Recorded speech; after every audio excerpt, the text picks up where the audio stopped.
Krishnadas Kaviraj is explaining through an analogy, he's saying that Nityananda and Chaitanya Mahaprabhu are like the sun and the moon.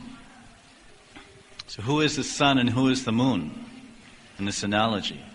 Of course, both. Lord Nityananda is a sun and a moon, and Lord Chaitanya is a sun and a moon.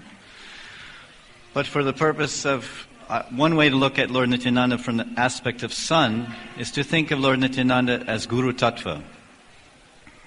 Bhaktisiddhanta Saraswati explains in The Harmonist, in one article, he says that there is an intimate relationship between the function of Lord Nityananda and the function of Srimati Radharani in relation to Guru Tattva. In the spiritual world, the origin of Guru Tattva is Lord Baladev or Lord Nityananda. Sri Nityananda Prabhu is the principle of Guru Tattva.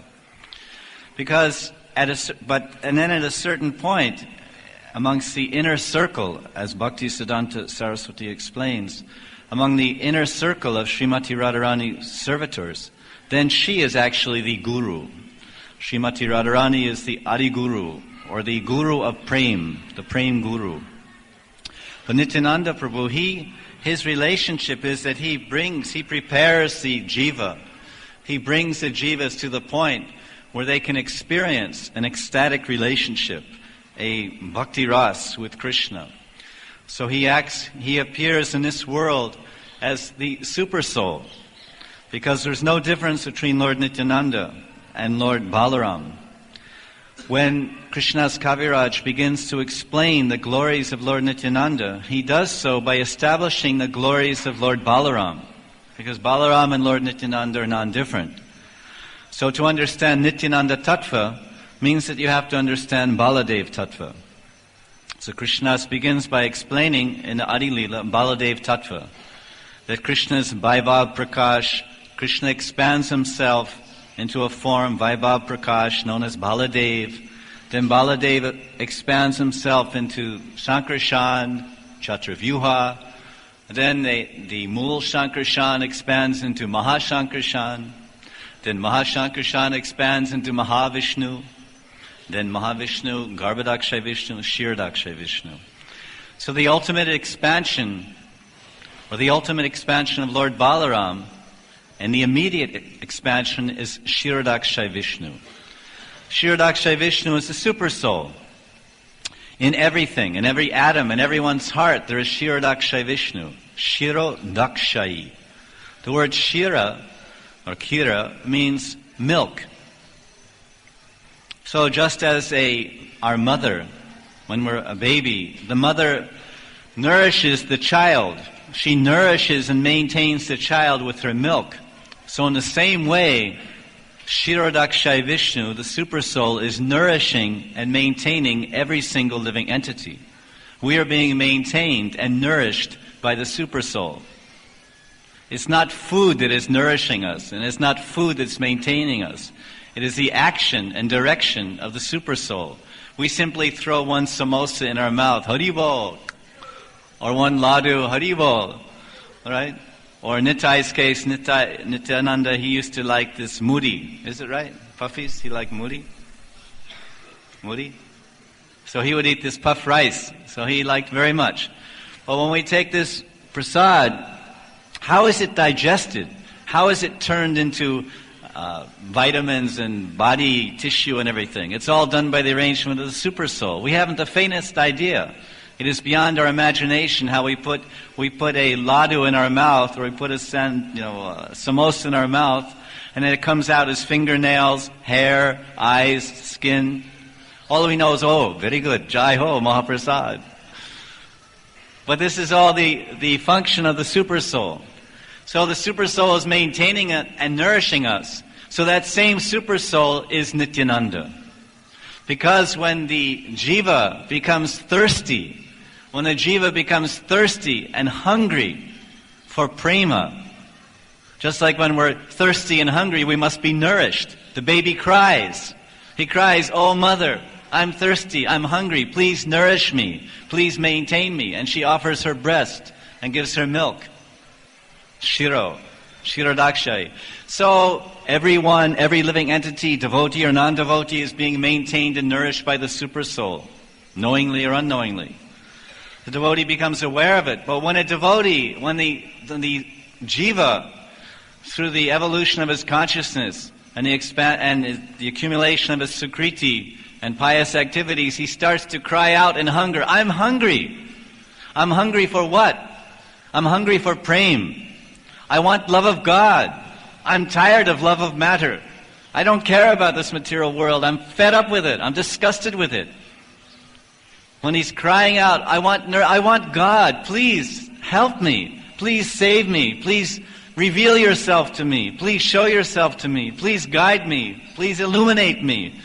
I'm full of doubts. I'm not clear about life. So this is a very hungry state of existence. The mind is starving for knowledge. The heart is thirsty for love. The heart is dried out and shriveled up in the desert of the material life. When we get to that point, when our heart is like that, then we feel very much thirsty and hungry. And then we require nourishment. And we require some maintenance, or we will die. We will perish. Then that same Kshirodakshay Vishnu, that same Supersoul, that same merciful Nityananda comes out of the heart and appears before the jiva as Guru. Sri Guru. So in this way, Lord Nityananda, he is so compassionate that he comes out of the Supersoul, and then rather than nourishing and maintaining us as a Kshirodakshay Vishnu, he comes outside. He steps out of our heart as Guru.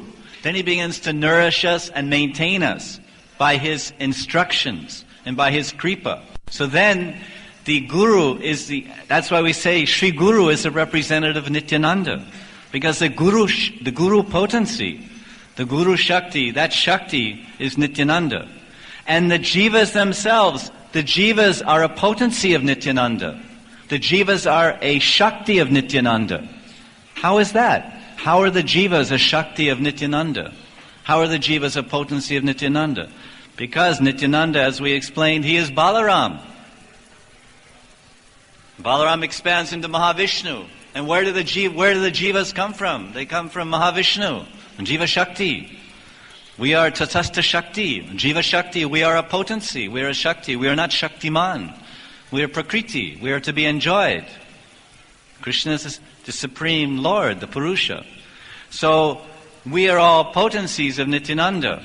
This is explained by Bhaktisiddhanta Saraswati in the Harmonist. He says the jiva is a potency of Nityananda, is a Shakti. So as the husband cares for his wife, or as the Lord cares, or the Master cares for his servants, so Nityananda, he cares very much for the potencies. We are his potencies, we are his Shaktis. So he shows his love and compassion by coming as Guru. So now, Guru, what does Guru do? Guru gives us knowledge, Sambandha Tattva. So then that Sambandha, that knowledge of my identity, acts as a sun, a bright sun planet. So Nityananda becomes a sun planet when he appears as Guru and drives away the darkness of ignorance. Krishna Surya Sama Maya Haya Andakara. So the Guru's duty is to act like the brilliant sun. He drives away the ignorance. When the sun is shining, there is no darkness. There is no ignorance. And the sun has a purifying effect. When we stay in the association of Guru, under the shelter of the sun, the brilliant sunlight of his instructions, we become purified. The sun purifies, wherever the sun shines, it purifies that area. So if the field of our heart, Kshetra Riddhi Kshetra, if the field of our heart is always being exposed to the brilliant, nourishing, purifying rays of Guru Kripa in the form of his instructions and his service, then we'll always remain apapavidham, pure and sin-free. So this is Nityananda Kripa. Someone says, Nityananda is very merciful. How do I get the mercy of Lord Nityananda? We already have the mercy of Lord Nityananda. If we have Guru, and of course he's always there as Super Soul. So Nityananda comes as the sun. And he sends the Guru to give us this sunlight of knowledge.